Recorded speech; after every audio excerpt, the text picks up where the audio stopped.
민수기 10장 1절로 봉독하겠습니다.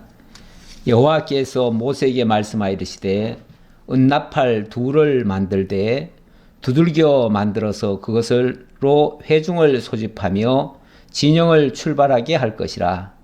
나팔 두 개를 불 때에는 온 회중이 회막문 앞에 모여서 내게로 나올 것이요, 하나만 불 때에는 이스라엘의 천부장된 지휘관들이 모여서 내게로 나올 것이며, 그것이 너희가 그것을 크게 불 때에는 동쪽 진영들이 행진할 것이며, 두 번째로 크게 불 때에는 남쪽 진영들이 행진할 것이라. 떠나려 할 때에는 나팔 소리를 크게 불 것이며, 또 회중을 모을 때에도 나팔을 불 것이나 소리를 크게 내지 말며, 그 나팔은 아론의 자손인 제사장들이 불지니 이는 너희 대대로 영원한 율례니라. 아멘. 우선 8절까지 봉독해 드렸습니다. 이는 너희 대대의 영원한 율례니라. 하나님께서 이 나팔을 부는 율례를 주셨습니다. 나팔을 적절하게 불면 그 나팔 신호에 맞춰서 이스라엘 백성들이 움직입니다.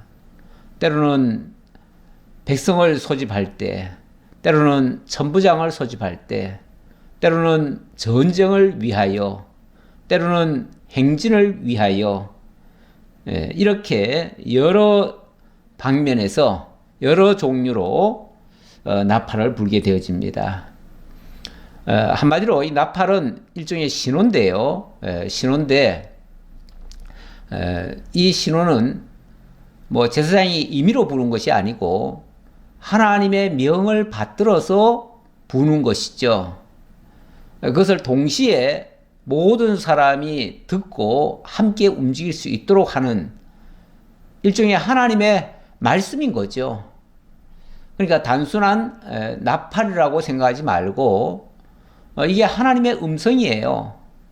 그 음성을 듣는 자는 그 말씀을 순종하게 될 것이고, 순종하는 자는 살고 또 승리할 것이고, 만약에 이 음성을 듣고도 그 말씀을 그 나팔 소리 신호에 맞추지 못한다든지, 아니면은 이 나팔에 귀를 기울이지 않는다든지, 딴전을 피운다든지, 뭐 좌우간 이 나팔 소리에 제대로 반응하지 못하면은 어쩌면 큰 불상사가 날 수도 있고 오히려 망하는 그런 경우도 있을 수 있습니다.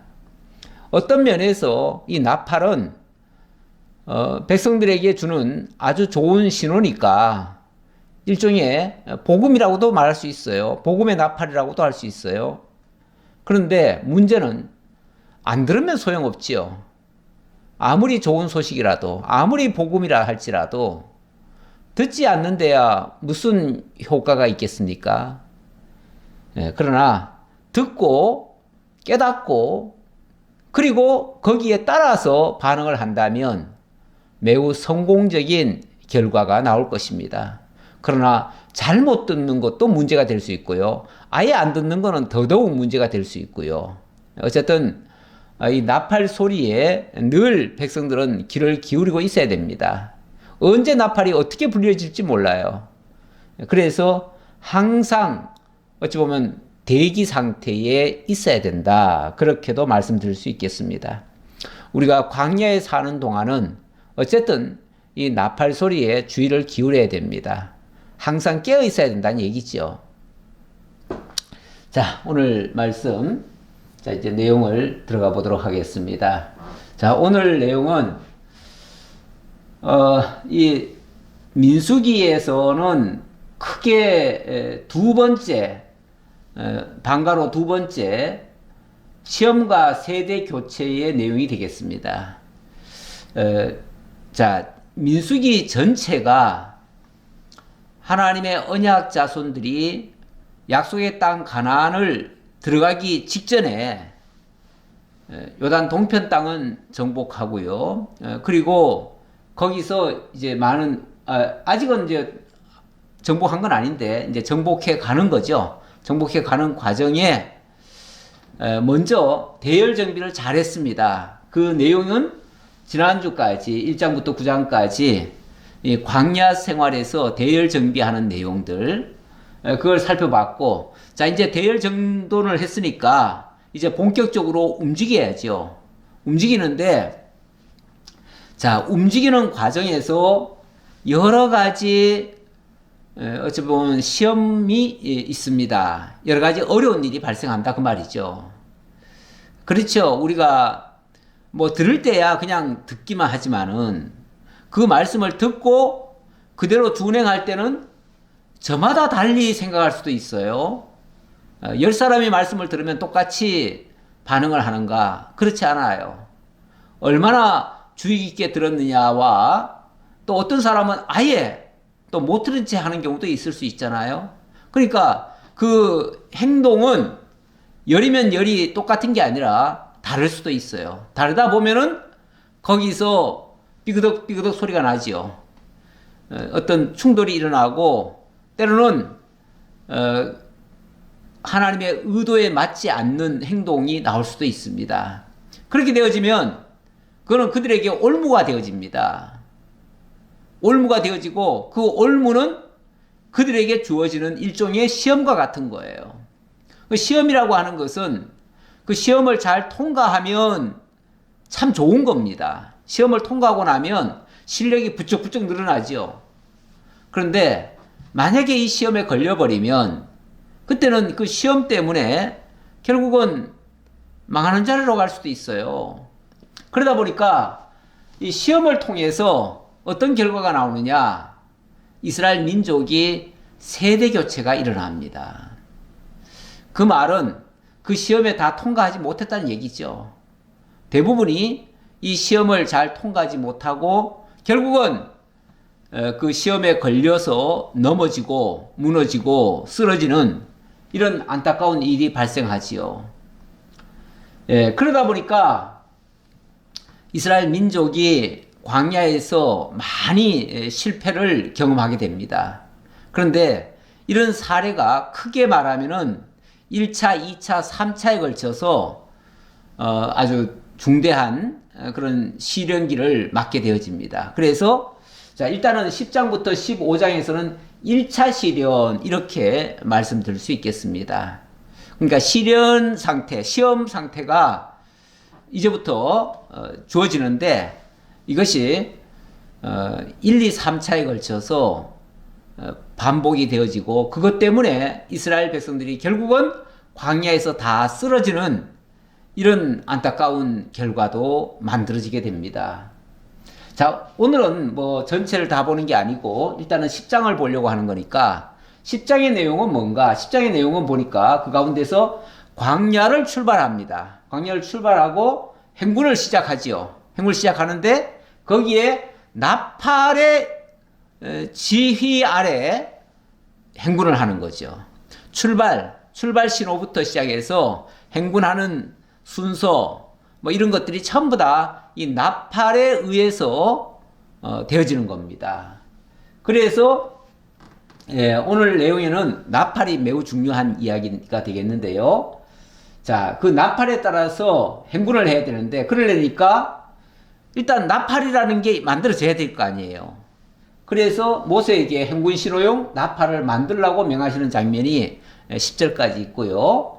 자, 그래서 나팔을 만들어서 어떻게 불어야 된다라고 이야기를 하고 드디어 그 나팔 소리에 의해서 각 지파별로 움직이기 시작합니다. 행군을 시작한다 그 말이죠. 첫 번째는 유다의 진기에 속한 자가 출발하고 그 다음에는 루벤 진기에 속한 자가 그 뒤를 따르고 또 에브라임 진기에 속한 자가 군대가 또 그 뒤를 따르고 단의 진기에 속한 군대가 또 뒤를 따릅니다. 자, 이렇게 해서 멋지게 출발을 하고 행군이 시작됐습니다. 본격적으로 광야에서 이제 움직임이 시작된 겁니다. 자, 이러다 보니까 이제 행진을 해서 이제 길을 떠나지 않습니까? 이제 목적지는 가나안 땅이고요. 가나안 땅을 향해서 이제 쉽게 말하면 출발한 겁니다. 출발. 그동안은 성막을 준비하고 또 제사를 준비하고 뭐 여러 가지 규례와 율례들 주시느라고 그동안 제대로 움직이지 못했습니다. 못했는데 이제 본격적으로 출발한다 그 말이죠. 자, 그런데 이렇게 가면 돼요. 가면 되는데 29절 이하에 보니까 모세가 그 자기의 처남 호밥에게 같이 가주기를 요청하는 장면이 또 잠깐 나옵니다. 그리고 언약궤가 이제 출발하는데 거기서 이 모든 진기 앞에 회중 앞에서 이 언약궤가 앞장서서 갑니다. 그리고 모세는 이 궤가 출발할 때와 멈출 때에 항상 하나님 앞에 기도하는 장면이 소개가 되고 있습니다. 이런 것은 자 이게 어떤 나팔만 일방적으로 불려가지고 되는 게 아니라 먼저 하나님과 교통하는 것이 먼저 있어야 되는 거죠. 하나님의 교통이 있고 그 하나님의 인도하심을 따라서 나팔을 불게 되는 것이죠. 그러니까 나팔도 사람이 임의로 부는 게 아니고 하나님의 명을 받들어서 불게 되는 것이죠. 자, 이런 것들을 이제 순차적으로 한다. 그렇게 보시면 되겠고요. 자, 일단 1절로부터 10절까지가 행군 나팔을 만들어서 그걸 불라고 하는 내용이 되겠는데, 자, 일단 다시 한번 보지요. 여호와께서 모세에게 말씀하여 이르시되 은나팔 둘을 만들되 두들겨 만들어서 그것으로 회중을 소집하며 진영을 출발하게 할 것이라. 은나팔을 2개를 만들라고 하네요. 2개를 만드는데, 자, 이제 나팔을 2개 가지고 어떨 때는 한 번 불고 어떨 때는 2번 불고 어떨 때는 2개를 동시에 불면서 막 울려 불기도 하고 뭐 이렇게 이제 각각 다릅니다. 이거 일종의 사인과 같아요. 예. 군대에서 어떤 신호를 주고받고 하잖아요. 그런 것과 같은 거예요. 같은데, 자, 어쨌든, 자, 은나팔이 2개가 필요합니다. 2개 필요한데, 그 은나팔을 어떻게 하라고 그럽니까? 두들겨서 만들어서 그것으로 회중을 소집하고 진영을 출발하게 할 것이라. 자, 은나팔을 만드는데 두들겨 만들라고 하네요. 은이라고 하는 자체가 일종의 연단의 상징입니다. 이 은이라고 하는 건 연단 같은 것이 있습니다. 은을 원래 재련할 때 많은 그런 연단의 과정이 거쳐야 됩니다. 그래서 연단하면은 은이 일종의 상징물이에요. 상징물인데, 자, 은 자체도 그렇게 연단이 있는데 거기다가 두들겨서 만들라고 하네요. 나팔을 만드는데 아마도 편편하게 펴가지고 그것을 이렇게 또 말아가지고 아마 그렇게 해서 좀 녹여서 붙여가지고 이렇게 해서 아마 만드는 것 같아요. 그러니까 나팔 하나가 그냥 나팔이 아닌 겁니다. 그냥 나팔이 아니고 거기에 엄청난 연단과 고통과 많은 시험 같은 것들이 거기에 다 녹아져 있는 거예요. 이 지금 용도가 뭐죠? 용도가 이스라엘 민족을 시험하고 또 그걸 통해서 세대 교체를 하려는 것이 어찌 보면 목적이에요. 하나님의 목적이에요. 물론 이스라엘 민족들의 바람은 손쉽게 빨리 약속의 땅 가나안에 들어가는 게 목적이겠죠. 그러나 하나님께서 가나안 땅 들어가라고 하시면서 동시에 이런 연단을 거쳐야 된다. 이런 시험을 거쳐야 된다라고 말씀하시는 거예요.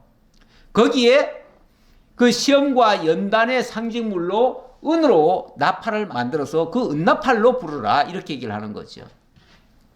자, 일단 이 재료라고 하는 거, 그러니까 재료 하나도요 하나님이 의미 없이 재료를 삼지 않습니다. 아니 손쉽게 만들려면은 은보다도 뭐 다른 게 또 있지 않겠어요? 뭐 동으로 만들 수도 있고 다른 걸로 만들 수도 있어요. 금나팔을 만들 수도 있겠죠. 근데 그렇게 하지 않고 여기에는 많은 시험이 담겨 있어야 되기 때문에 그래서 은나팔로 했다 이렇게도 볼 수 있다 그 말이죠. 그래서 나중에도 보면은 이 나팔이 불려질 때는 많은 어떤 시험이나 어려운 일들이 발생했을 때 불려지는 경우가 많습니다. 경고의 나팔일 수도 있어요. 자, 자, 3절 보겠습니다. 나팔 2개를 불 때에는 온 회중이 회막 문 앞에 모여서 내게로 나올 것이요. 자, 그런데 여기에 일단 요걸 봅시다. 나팔 2개를 동시에 불면 온 회중이 회막으로 나오라는 신호예요. 그런데 이제 평소 같으면은 이걸 뭐 계속 2개를 불지는 않겠죠. 2개를 동시에 아마 계속 불지는 않을 거예요. 평소에 같으면은 아마도 요 하나를 불 거예요. 그래서 4절에 보니까 하나만 불 때는 이스라엘의 천부장된 지휘관들이 모여서 내게로 나올 것이며, 아마 평소에 같으면은 지휘관들만 불러가지고 회의를 하고, 그렇게 해서 지휘관들과 의논을 해서 뭔가 앞으로 나아갈 길을 제시하겠죠. 그래서 하나만 불면 천부장들이 나오고요. 나팔을 2개를 동시에 불면 온 회중이 문 앞으로 나와야 됩니다. 그런데 요 세 번째는 보니까 너희가 그것을 크게 불 때는 이렇게 얘기를 하네요. 크게 불 때 동쪽 진영들이 행진할 것이며, 여기 제가 지금 울려 불 때는 이렇게 했는데 먼저 성경에는 아마 울려 불 때 이렇게 얘기했던 것 같아요. 근데 이번에는 크게 불 때 이렇게 되네요. 그러니까 평소는 어찌 보면 조용하게 부는데 굉장히 크게 울려서 이렇게 부는 거예요. 울려서 불면 제1대로 동편에 있는 진들이 진행하라 하는 신호예요. 동편 진은 유다 진기거든요. 유다 진기가 움직여라. 유다 진기가 움직이면요, 그 다음에 제사장들이 다 움직여야 되고, 그 다음에 다른 또 지파도 또 움직여야 됩니다. 움직여야 되는데 제2차로 울려 불면 남편 진들이 진행하고, 평소 같으면은 그냥 한번 부 할 텐데 우우우 막 이렇게 더 세게 막 크게 이렇게 분다 그 소리죠. 자, 2차로 두 번째로 불면 남편 진들이 움직여야 되고요. 그 다음에 나팔을 계속 계속 울어요. 그러니까 이렇게 이제 이런 순서로 1차, 2차 이렇게 불면은 그 차례대로 가면 되는데, 그게 아니라 막 계속 불어제켜요. 계속 쉴 새 없이 계속 불면 그때는 대적을 치러 나가야 돼요. 이건 전쟁 났다는 신호예요. 또 회중을 모을 때도 나팔을 불 것이나 소리를 크게 내지 말며, 자, 이게 이제 약간 다르다는 거죠. 다시 말하면 그냥 회중을 모이라고 할 때는 그때는 불기는 부는데 크게 부는 게 아니라는 거죠. 울려서 부는 게 아니라 그냥 생으로 나오는 목소리, 생으로 나오는 나팔 소리. 울려 분다는 게 내가 정확한 의미는 좀 잘 모르겠지만 어쨌든 그 통이 전체가 막 다 울릴 정도로 크게 힘을 써서 아마 그렇게 부는 것 같아요. 그렇게 하는 것은 이거는 군대가 움직이라는 것이고, 좀 작게 부는 것은 이거는 백성들이 모이라는 것이고, 그런 얘기예요. 그 나팔은 아론의 자손인 제사장들이 불지니 이는 너희 대대의 영원한 율례니라. 자, 근데 이 나팔을 불 수 있는 자격자가 누구냐? 이거는 아론의 아들 제사장들이 불어야 된다. 이렇게 얘기를 하네요. 아론의 아들 제사장. 다시 말하면 그들 중에서 원래는 이제 제사장과 대제사장이 나오죠. 그래서 그들이 아론 자손들이 불어야 된다라는 얘기고요. 그러니까 이 나팔이라고 하는 것은 어찌 보면 하나님의 뜻을 전달하는 건데, 이게 아무나 막 부러지키면 안 되죠. 아무나 부르면 안 되고 하나님의 뜻을 제대로 아는 자라야 이 나팔을 불 수가 있습니다. 그런데 바로 제사장이 그 역할을 해야 된다 그 말이죠. 또 너희 땅에서 너희가 자기를 압박하는 대적을 치러 나갈 때는 나팔을 크게 불지니 그리하면 너희 하나님 여호와가 너희를 기억하고 너희를 너희의 대적에서 구원하시리라. 이번에는 아주 크게 부르라고 하네요. 크게 불면은 그때는 하나님께서 너희를 기억하고 너희를 도와주실 것이다. 구원해 주실 것이다. 자, 아니 그렇게 나팔을 크게 불면은 백성들 보고 움직이라고 했는데 결과는 하나님이 너희를 구원하시고 너희를 기억하시고 너희를 지켜주실 것이다. 이렇게 얘기를 하네요. 그러니까 이 나팔이라고 하는 게 그냥 어떤 사람이 위기를 판단하고 그냥 불어제키는 게 아니고 하나님의 뜻을 받아가지고 그걸 가지고 전하는 거예요. 전하는 거기 때문에 결국은 그렇게 불개하시는 하나님이 승리케도 하신다. 하나님이 말씀하시고 말씀대로 이루신다라는 말과 같은 말이에요. 같은 의미예요. 결국 이 나팔도 하나님이 불개하시고 하나님이 승리케 하신다 그 얘기예요. 또 너희의 희락의 날과 너희가 정한 절기와 초하루에는 번제물을 드리고 화목제물을 드리며 나팔을 불라. 이거는 어떤 희락의 날이나 절기의 날, 어떤 중요한 날이죠. 어떤 의미가 있는 날, 그 날을 상기하기 위해서도 하나님께서는 나팔을 불게 합니다. 그러면 그때는 또 그 나름대로, 그러니까 나팔의 종류가 약간씩 달라요. 그 신호가 조금씩 달라요. 그 나팔을 불면 그로 말미암아 너희의 하나님이 너희를 기억하시리라. 나는 너희의 하나님 여호와이시니라.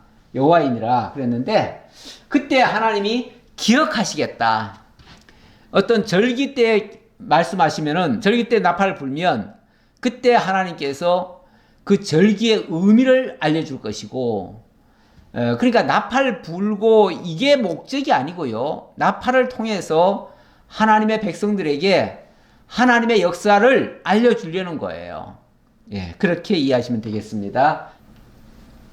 예, 이 말씀은 이 나팔에 대한 신약적인 개념은 어떻게 이해를 해야 되는가를 보려고 하는데요.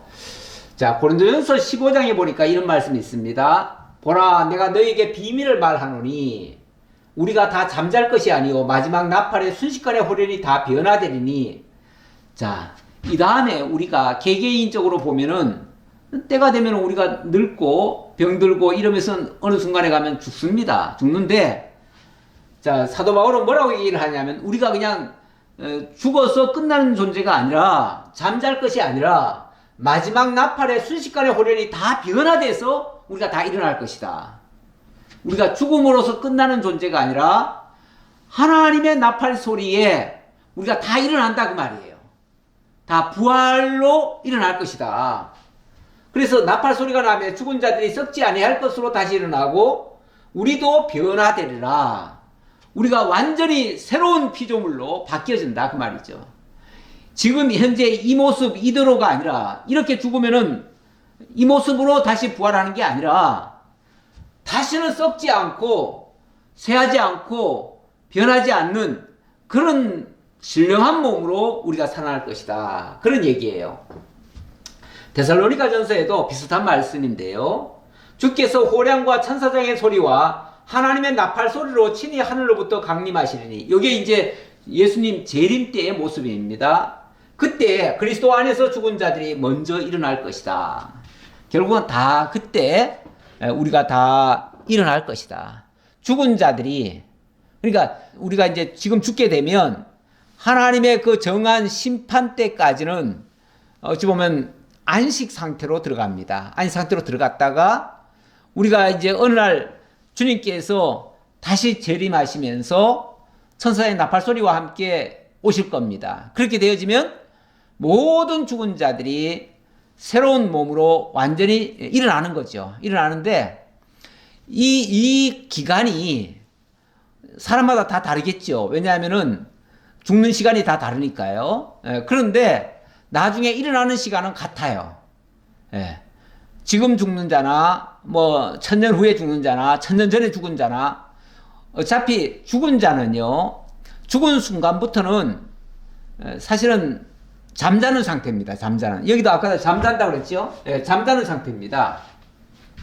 잠자는 상태에 있다가 천사장의 나팔 소리에 다 눈을 뜨는 거예요. 다 귀가 들리는 거예요. 듣고는 모든 죽은 자들이 다 일어나요. 다 일어나요.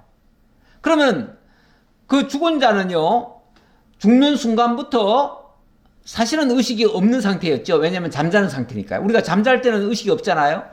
그러다가 잠에서 깨어나면 의식이 돌아오죠. 돌아왔는데 내가 어젯밤에 잠에 들었다가 오늘 아침에 일어났네? 그러면 그 기간이 1000년이 지났는지 10,000년이 지났는지 솔직히 잘 몰라요. 왜요?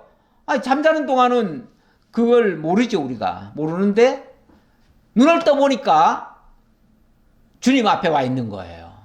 이 지상에서의 시간 개념으로 말하면은 이것이 1000년이 될지 만년이 될지 모르지만 하나님 나라의 시각에서 봤을 때는 어제 죽고 오늘 일어나는 거예요. 눈 뜨면은 천국인 거예요. 마지막 나팔 소리가 있을 수도 있고요. 우리 각자에게는 또 중간에 있는 나팔 소리는 여러 가지 연단이나 또 이 세상에서의 고난의 시간들, 어려움 상황들 이런 것들을 알려주는 그런 신호일 수도 있습니다. 물론 심판의 신호일 수도 있고요. 어쨌든 이거는 다 신호다. 하나님의 사인이다. 이렇게 말씀드릴 수 있고요. 자, 11절 보겠습니다. 이제 11절로부터는 16절까지 자, 나팔을 좀 길게 울려 불죠. 울려 불면은 그때는 유다 진기에 속한 군대가 출발을 해야 됩니다. 둘째 해, 둘째 달 20날에 구름이 증거의 성막에서 떠오르매 둘째 해, 둘째 달이니까 6월절을 지키고요. 그 다음 달에는 이제 출발을 한다 그 말이죠. 하나님이 그러니까 6월절을 지키고 그 다음에 출발을 하게 했어요. 20날에 그랬는데 둘째 달 20날. 원래는 둘째 달 15일 날부터 뭘 합니까? 만약에 첫 번째 6월절을 못 지킨 사람들이 두 번째 6월절을 지키게 되죠. 지키는데 우리 하나님이 얼마나 배려가 많습니까? 6월절 다 지키게 하고요. 그 의미를 다 기억하게 하고요. 하나님이 너희를 구원하셨다는 사실을 다 인식시킨 다음에 출발시켜요. 그러니까 우리가 하나님의 일을 할 때는요. 먼저 내가 하나님의 은혜를 받았고 하나님의 구원에 참여했다는 사실부터 기억시키고 그리고 하나님의 일을 하게 하십니다. 어떤 사람들은 참 너무 성급하게 교회에 들어오자마자 곧바로 무슨 막 직임을 주고 뭔가를 막 일을 시키고 이런 경우도 있는데요. 그러면서 또 뭐라고 그러냐면 일을 시켜야 신앙이 좋아진다고 그러면서 들어온 지 얼마도 되지도 않은 사람한테 막 막중한 임무를 맡기고 때로는 막 임직까지도 심지어는 바로 해주는 사람도 있어요. 그런데 그렇게 하면 큰일 납니다. 우리 디모데전서 3장 이하지요. 거기에 보면은 하나님께서 직임자들 세우잖아요. 직임자들 세울 때 신앙이 어린 자, 아직 입교한 지 얼마 되지 않은 자, 이런 자들은 절대 세우지 말라고 돼 있습니다. 성급하게 세워버리면요. 그 자신은요, 착각을 해요. 내가 뭐 잘하나 보다. 아니면 내가 신앙이 좋은가 보다. 그러니까, 목사님이 날 인정하지. 그래가지고, 자기가 다 된 줄로 착각을 해버려요. 착각을 하니까, 그다음부터는 자기 마음대로 뭘 하려고 해버려요. 이게 이제 교만해진다고 그러죠. 교만해진다. 자기 분수를 넘어서는 거예요. 분수를 넘어서 버리면 자기도 자기를 제어를 못합니다. 우리가 하나님을 배우는 것이 중요하고 하나님의 사람이 되는 게 중요하고 하나님의 자녀가 되는 게 중요하고 하나님과 함께 이 다음에 영원히 같이 사는 게 중요하지. 여기서 지금 무슨 일을 했느냐 이건 솔직히 말해서 우리끼리 하는 소리지 하나님 앞에는 대단하지 않습니다. 그래서 때가 돼서 하나님이 정말로 충성되게 여기셔서 어떤 직무를 맡기면 그때 충실히 하면 되죠. 그거는 사람들로부터도 아니고 모든 하나님께로부터 먼저 인정을 받고 그 다음에 사람들로부터도 인정을 받고 모든 사람이 다 동의할 때 그럴 때 직임을 받는 것이 가장 이상적입니다.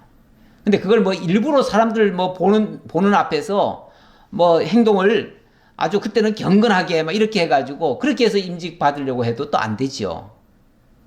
전에 보니까 어떤 서울의 큰 교회에 이제 장로가 되려면은 그분들은 항상 사람들 눈에 띄어야 되기 때문에 그래야 투표를 받기 때문에 그래서 제일 먼저 하는 일이 주차 신호 관리해주고 또 안내하고 늘 이렇게 띠를 두르고 사람들 성도님들 드나들 때 항상 그걸 한다고 그래요.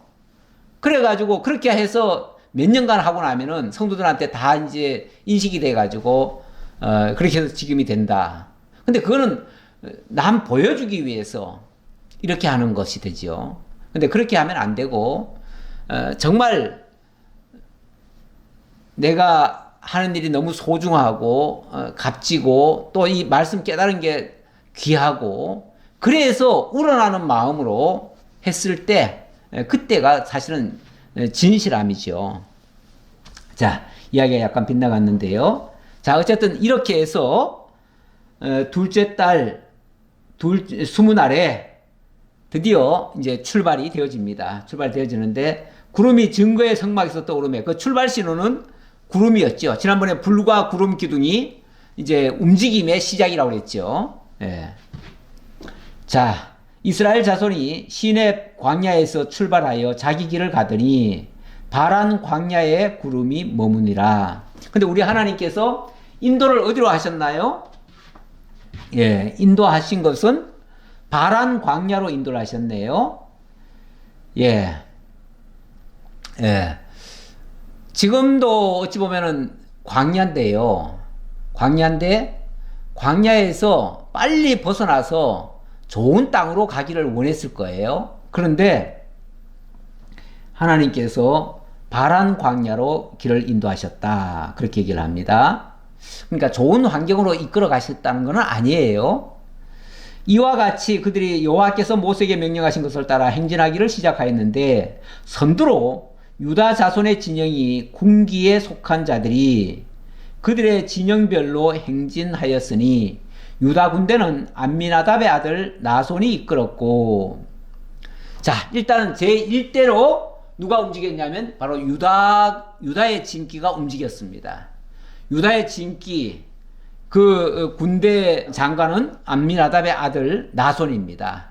자, 그 사람이 제1대로 군기를 들고 앞장을 서서 일어나니까 그 다음에 뒤를 따라서 이사갈 자손 지파의 군대는 수알의 아들 느다넬이 이끌었고, 그 다음에 스불론 자손 지파의 군대는 헬론의 아들 엘리압이 이끌었더라. 자, 그러니까 유다의 진기가 앞장서고, 예, 그 행진도를 보면 여기에 이제 유다 진기가 있죠. 유다 진기가 있고, 그 다음에 이제 스불론과 이사갈, 예, 이렇게 해서 일대로 가고요. 일대로 움직이면 그 다음에 요 안에서 제사장, 여기 이제 대제사장 있죠. 이 제사장이 요 안에 있는 성막을 다 거둡니다. 거둬가지고 움직이기 시작하지요. 그래서 17절, 이에 성막을 거둠에 게르손 자손과 무라리 자손이 성막을 메고 출발하였으며, 자, 그래서 두 번째, 그러니까 첫 번째는 유다의 진기죠. 유다의 진기가 움직이니까 제사장은 거기에 따라서 이 성막을 해체를 했다. 그 말이죠. 해체를 했고, 그 다음으로 루벤 진영의 군기에 속한 자들이 그들의 진영별로 출발하였으니, 루벤의 군대는 스데울의 아들 엘리술이 이끌었고, 여기는 이제 루벤, 제2대가 루벤입니다. 루벤. 그 다음에 루벤 좌우에는 시므온 자손 지파의 군대는 수리삿대의 아들 슬루미엘이 이끌었고, 또 갓 자손 지파의 군대는 드루엘의 아들 엘리아삽이 이끌었더라. 그래서 시므온과 갓 자손이 그 다음 대를 이어서 따르게 됐다. 어찌 보면 루벤은 따르는 자들이고요. 루벤은 따르는 자들이고, 유다가 앞장서는 자입니다. 하나님이 유다를 앞세웠어요. 왜 유다를 앞세웠는가를 보면, 잠깐 그거 설명하고 넘어가자면, 일찍이 창세기 49장 8절 이하에서 보면 하나님께서 유다가 제일 앞장설 것이라고 예언을 하셨어요. 유다야, 너는 내 형제의 찬송이 될지라. 찬송. 그러니까 모든 형제들이 다 이 유다를 따르게 된다, 그런 얘기예요. 유다를 따르게 된다. 유다를 높이게 되고 유다를 따르게 된다. 다시 말하면 유다를 앞세운다, 그 말이죠. 내 손이 내 원수의 목을 잡을 것이요 내 아버지 아들들이 내 앞에 절하리로다. 유다는 사자 새끼로다. 내 아들아, 너는 움킨 것을 찢고 올라갔도다. 유다가 제일 앞장서 가지고 가는 곳곳에 어찌 보면 사자 같은 것들이 있을 수 있잖아요. 웅크리고 있잖아요. 그 웅크리는 것들을 다 물리친다 그 말이죠. 앞장선 유다가 그 역할을 한다 그 말이죠. 그래서 그가 엎드리고 웅크림이 수사자 같고 암사자 같으니 누가 그를 범할 수 있으랴. 이 유다를 아무도 해칠 수 없다. 유다가 앞장서면 앞에 모든 적들은 다 쓰러집니다. 그렇게 해서 이 유다가 결국은 이스라엘을 이끌고 가는 일종의 통치자가 되는 거죠. 그 통치자가 그 통치자의 그 표가 규고요. 통치자의 지팡이가 그 발사에서 떠나지 아니하기를 실로가 오시기까지 이를 것이다 그랬는데, 그렇게 해서 모든 백성이 복종하리로다 했는데 결국 유다 자손이 앞장서고 나머지는 그 뒤를 따를 것이다 그 얘기입니다. 자, 그 얘기를 했고요. 자, 그 다음 루벤 진기 아까 이제 이미 다 말씀드렸습니다. 다 드렸고, 루벤이 제일 형이죠. 맏형이죠. 야곱의 자손 가운데는 맏형입니다. 맏형이면은 원래는 루벤이 앞장을 서야 되는데 오히려 하나님께서 유다를 앞세웠고 루벤은 거기에서 순종을 하게 만들었어요. 형 입장에서 누가 그렇게 순종을 하고 싶겠습니까? 동생 말 누가 듣고 싶겠습니까? 쉽지 않지요. 쉽지 않는데 사도행전에 보니까 하나님이 그렇게 질서를 세워놓으면 거기에 순종하는 것이 맞다. 그렇게 순종하는 것이 하나님께 순종하는 것이다. 이런 의미로 설명을 합니다. 5장 29절을 보니까 베드로와 사도들이 대답하여 이르되 사람보다 하나님께 순종하는 것이 마땅하니라. 이게 사람에게 따르는 게 아니에요. 사람을 앞세우고 그 사람을 따르는 것이 아니고 이 유다를 따르는 것이 곧 하나님의 말씀에 순종하는 것과 같다. 그런 얘기예요. 예. 그러면서 하나님이 자기에게 순종하는 사람들에게 주신 성령도 그러하니라. 성령께서 유다를 앞세워 가지고 모든 백성으로 하여금 따르게 한 것처럼, 예, 여기에 유다는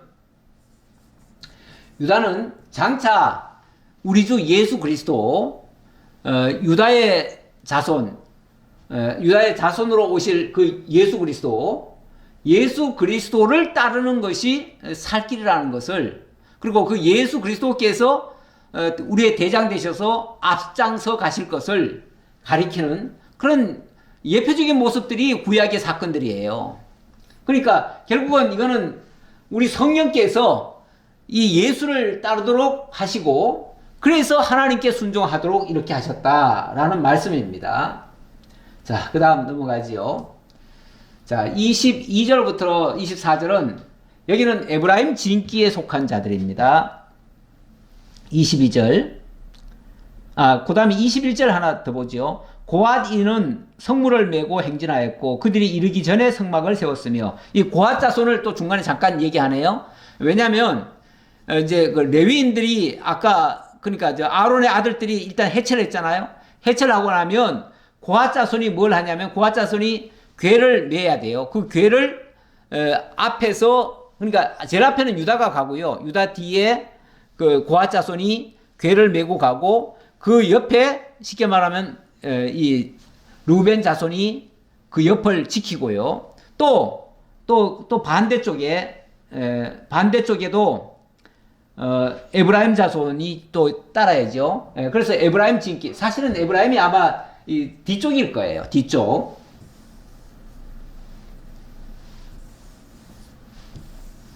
예, 여기 유다 진기고요. 이게 이제 루벤 진기고요. 이게 에브라임 진기고요. 이게 이제 단 진기입니다. 요 각 진기마다 세 지파가 합세하는데, 자, 유다 진기 다음에 제사장이 있고요. 제사장 다음에 여기 이제 고앗 자손이 그 메고 있죠. 그래서 요 순서대로 간다 그 소리예요. 그 다음 22절. 다음으로 에브라임 자손 진영의 군기에 속한 자들이 그들의 진영별로 행진하였으니 하고요. 그 다음에 23절에 므낫세 자손 지파의 군대는 했고요. 24절에는 베냐민 자손 지파의 군대는 이렇게 얘기합니다. 그러니까 에브라임과 므낫세와 또 베냐민, 이렇게 세 지파가 같다. 그 다음 자 25절에는요. 자, 25절 볼까요? 25절에는 단의 진기에 속한 자가 그 군대 들어갑니다. 다음으로 단 자손 진영의 군기에 속한 자들이 그들의 진영별로 행진하였으니 이 군대는 모든 진영의 마지막 진영이었더라. 단 군대는 암미사대의 아들 아히에셀이 이끌었고, 이 단 지파가 이제 마지막 되고, 여기 옆에는 아셀 자손 지파의 군대는 했고요. 또 납달리 자손 지파의 군대는 이렇게 나옵니다. 그래서 아셀과 납달리, 이렇게 해서 다 이제 대열이 다 움직이는 겁니다. 그 군대별로 다 움직이는 겁니다. 자, 이렇게 하는데 사실 이게 처음에는 순종을 잘 한 것 같았는데 이제 뒤로 가면 갈수록 순종하는 것이 좀 잘 안 됩니다. 그래서 순종을 안 하는 경우가 있어요. 왜 불만이 없겠어요? 앞장서서 무슨 일을 하면요, 뒤에서 보는 사람은 왜 저렇게 하지? 이렇게 하는 게 더 좋을 텐데? 이렇게 생각할 수가 있습니다.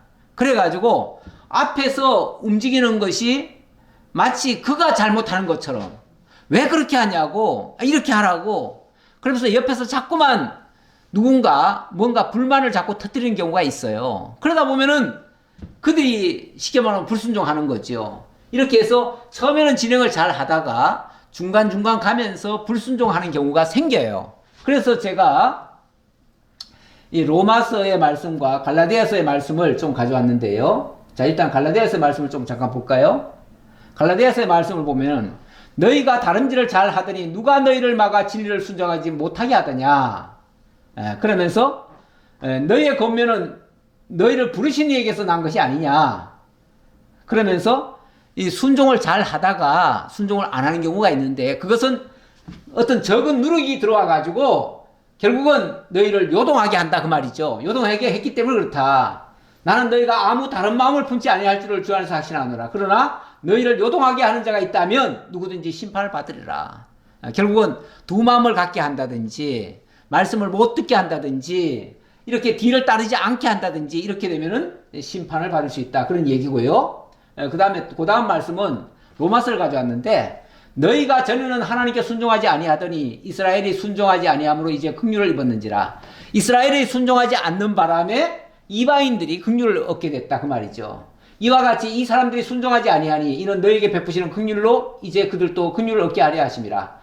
하나님이 모든 사람을 순종하지 아니하는 가운데 가두어 두시면 모든 사람에게 긍휼을 베풀려 하심이로다. 그런데 이 때로는요, 하나님이 순종하지 않게도 하시고 또 순종하게도 하셔요. 그런데 순종하지 아니할 때는 어찌 보면 아까처럼 갈라디아서처럼 누군가 미혹을 하게 만들어요. 그러면 그들이 순종을 안 하게 되거든요. 근데 안 하는 자들을 하나님께서 또 심판을 통해서 또 순종하게 만들거나 아니면은 또 하나님께서 다른 자들로 하여금 순종하게 만들어요. 이렇게 하시는데 이것이 하나님의 지혜와 지식의 풍성함이다. 이건 사람이 측량하기는 조금 어렵다. 우리가 생각하기는 모든 사람이 다 순종 잘하고 모든 사람이 다 복받고 모든 사람이 잘 됐으면 좋겠잖아요.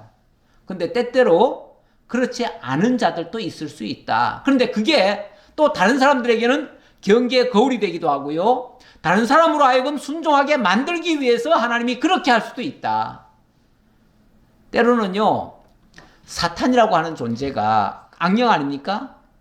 이런 악령 같은 거는 아예 없으면 좋겠잖아요. 그런데 우리 하나님께서 그 악한 영이 존재하도록 놔두셨어요. 에덴 동산에 하나님이 가장 강교한 자를 하나님이 지으셨다고 말씀하셨잖아요. 그러면은 그 악한 것이 존재했다는 거예요. 하나님의 지으신 피조물 가운데 있었어요. 아니 그런 것들은 하나님이 아예 안 지어야 되는 거 아니에요? 아예 없애야 되는 거 아니에요? 만약에 지었더라도 만약에 말 안 들으면 아예 없애버려야 되지 않아요? 근데 왜 놔두시죠? 그 놔두심으로 말미암아 아담이 타락을 합니다. 아담이 타락함으로 말미암아 그리스도가 구원자로 오십니다. 하나님의 의의 옷을 입혀주십니다. 그렇게 해서 다시는 타락하지 아니하는 존재로 바꾸어내십니다. 그래서 그걸 보면 그림을 제가 하나 그려보면요. 하나님이 첫사람 아담을 지으셨잖아요. 아담은 하나님의 형상대로 지음받았기 때문에 이 본래 상태는요, 어찌 보면 참 깨끗해요. 그러나 이 깨끗한 거에 오염이 될 수도 있는 상황이에요. 그래서 완전하게 지었다는 말은 없어요. 하나님이 자기의 형상대로, 자기의 모양대로 지으셨다는 말은 있어도 타락하지 않을 수 있는 존재로 지었다, 이렇게까지는 말씀하신 적이 없어요.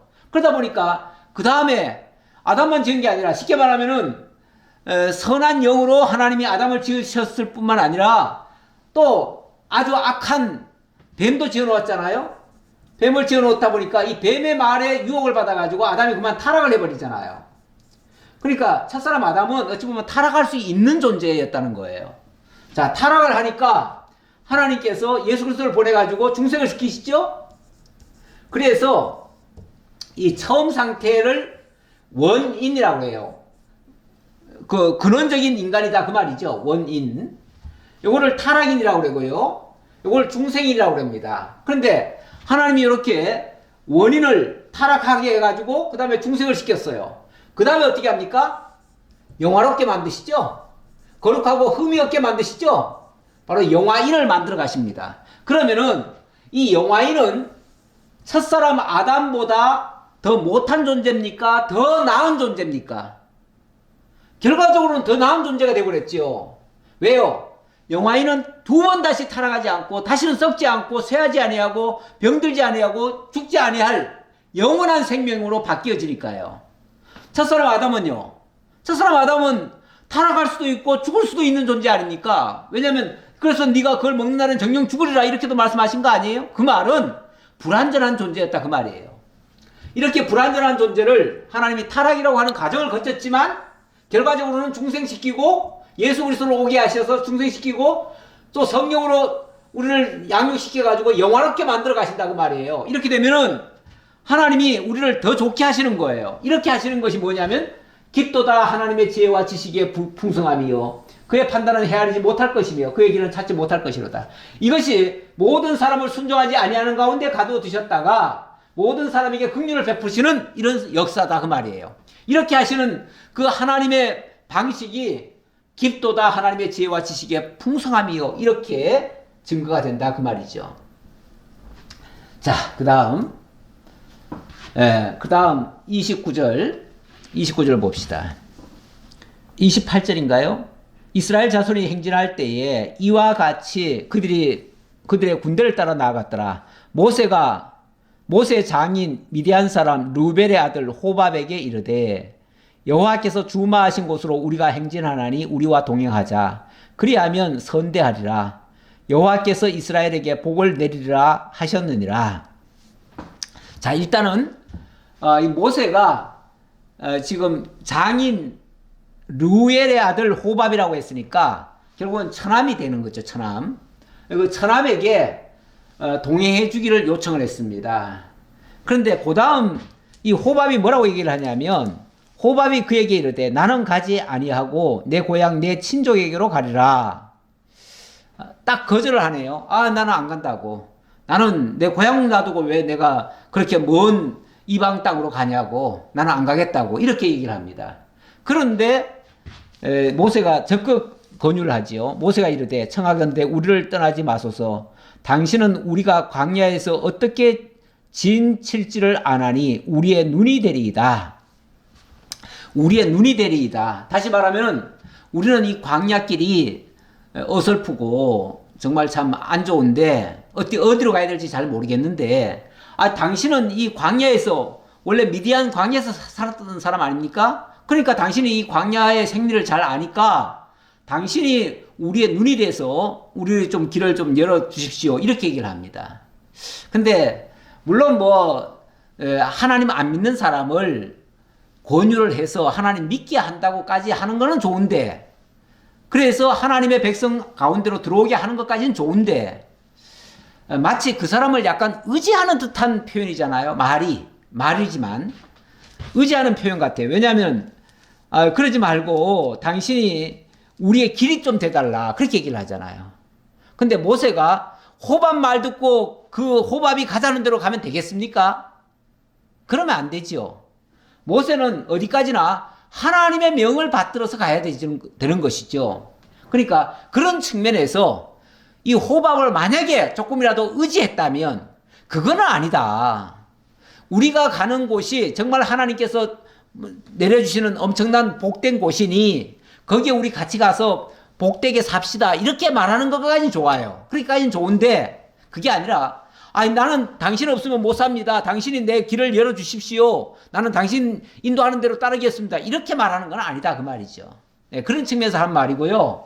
그래서 만약에 그런 생각이 조금이라도 있었다면 다시 말하면 인간 호밥을 의지하는 마음이 있었다면 그렇다면 고린도후서의 말씀 이 말씀에 좀 저촉이 된다. 그렇게 볼 수 있습니다. 고린도후서에서는 이렇게 말씀하네요. 너희는 믿지 않는 자와 멍에를 함께 매지 말라. 의와 불법이 어찌 함께하며 빛과 어둠이 어찌 사귀며 그리스도와 벨리알이 어찌 조화되며 믿는 자와 믿지 않는 자가 어찌 상관하며 하나님의 성전과 우상이 어찌 일치가 되리요. 우리는 살아계신 하나님의 성전이라. 우리의 본분, 우리의 신분, 우리가 할 일, 우리의 역할 분명하게 확고하게 잡혀 있습니다. 그래서 우리는 정말 진리이신 우리 주님의 말씀을 따라가는 사람이고 거기에 이방인들을 함께 참여시키는 건 좋습니다. 그러나 그렇지 않고 사람을 의지하고 하는 것은 옳지 않다. 그런 차원에서 제가 이걸 약간 경계 삼아 말씀드린 거지 지금 모세가 뭐 이렇게 잘못했다 그 소리는 아닙니다. 예. 혹이라도 그런 마음이 있었다면 그거는 옳지 않다 그 소리예요. 자, 그 다음 33절로 34절 그들이 여호와의 산에서 떠나 3일 길을 갈 때에 여호와의 언약궤가 그 3일 길을 앞서가며 그들의 쉴 곳을 찾았고 그들이 진영을 떠날 때는 낮에는 여호와의 구름이 그 위에 덮였었더라. 다시 말하면 여호와의 궤, 고앗 자손이 맨 그 궤가 여기서는 제일 앞서갔다고 하네요. 여호와의 산에서 떠나 3일 길을 갈 때에 언약궤가 3일 길을 앞서갔다. 3일 길을 앞서가고 어찌 보면 백성들은 3일 길을 뒤따라갔다는 그 얘기겠죠. 그러니까 다시 말하면 말씀이 앞장섰다 그 말이에요. 말씀이 앞장섰다. 백성들에 앞서서 말씀이 앞서갔다 이 말이죠. 근데 그 말씀은 당연히 하나님이 인도하는 길이고요.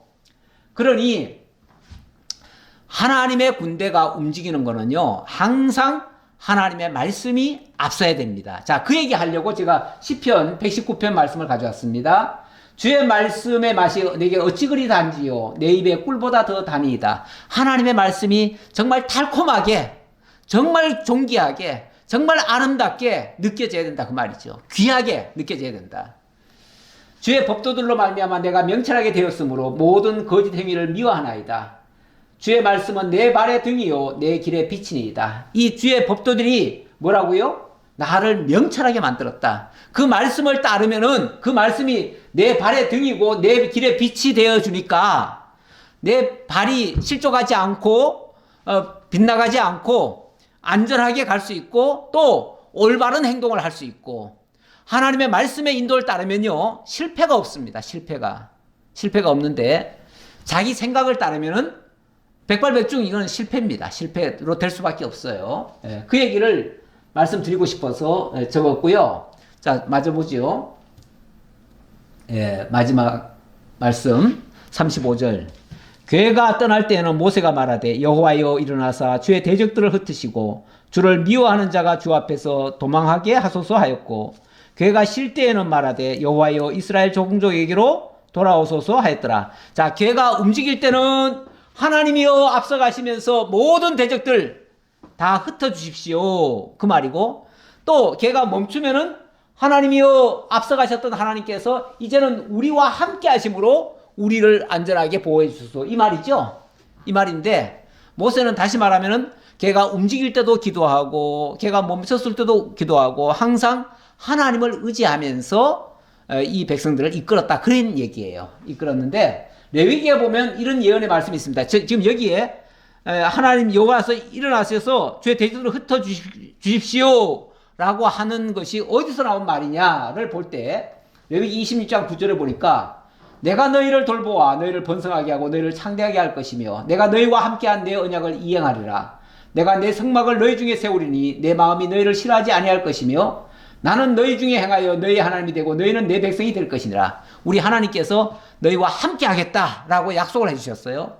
그래 놓고 왜 그렇게 하시냐면 나는 너희를 애굽 땅에서 인도하여 그들에게 종된 것을 면하게 한 너희 하나님 여호와시니라. 내가 여호와다. 그러니 내가 너희의 멍에에 빗장을 부수고 너희를 바로 서서 걷게 하였느니라. 내가 앞으로 너희들이 바로 서서 걸을 수 있도록 너희 앞에 만약에 걸리적거리는 게 있으면 내가 다 때려 부셔 주겠다. 이렇게 말씀하셨다 그 말이죠. 그래서 멍에에 빗장을 하나님 부수시고 바로 서서 걸을 수 있도록 우리의 길을 인도해 주시겠다. 그 얘기를 하셨다 그 말이에요. 이렇게 약속하셨기 때문에 그 약속을 붙들고 모세가 기도했다 그 말이죠. 자, 이제 마지막 결론의 말씀 드리고 마치겠습니다. 자, 이렇게 하나님께서 이스라엘 민족을 말씀으로 인도하시고 나팔을 신호로 그 백성들에게 깨우쳐 줍니다. 어찌 보면 이 나팔이 각성을 시켜주고 깨닫게 하고 정말 정신 번쩍 나게 만들고 이렇게 하지요. 우리로 하여금 우리의 가는 길을 밝혀도 주고 또 우리가 만약에 잘못 가면 경종의 나팔을 불러주기도 하고 이렇게 하시는 거죠. 왜 우리가 이러한 하나님의 말씀을 따라가야 되는데 왜 우리가 그렇게 살아야 되는가? 우리 하나님이 우리를 새롭게 만드셨어요. 새롭게 만들어서 그렇게 하게 하셔요. 그래서 에베소서 4장 22절에 이런 말씀이 여러 군데가 있습니다. 우리는 새로운 피조물이라 이런 말씀 하신 적도 있고요. 여기 에베소의 말씀은 너희는 유혹의 욕심을 따라 썩어져가는 구습을 따르는 옛사람을 벗어버리고 오직 너희의 심령이 새롭게 되어 하나님을 따라 의와 진리의 거룩함으로 지으심을 받은 새 사람을 입으라. 자, 이제 우리는 새 사람입니다. 새 사람. 이 새 사람, 새로운 피조물 이렇게도 얘기를 하죠. 그런데 어떻게 새 사람이 되었는가? 하나님을 따라 의와 진리의 거룩함으로 지으심을 받았다. 하나님의 의, 하나님의 진리, 하나님의 거룩함.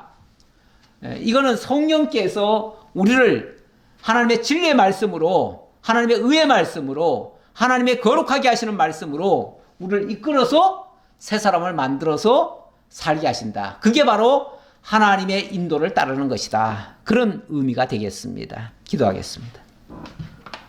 아버지 하나님 감사합니다. 오늘도 하나님이 저에게 베푸신 은혜가 참으로 큽니다.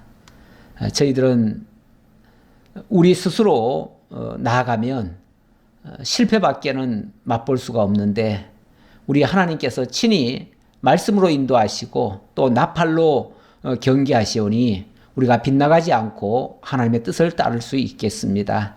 항상 의와 진리와 거룩함으로 새 사람을 입고 정말 하나님의 사람답게 살아가는 저희 모두가 되게 하옵소서. 다시 만날 때까지 하나님 지켜주시기를 간절히 바라옵고 예수님 이름으로 기도하옵나이다. 아멘.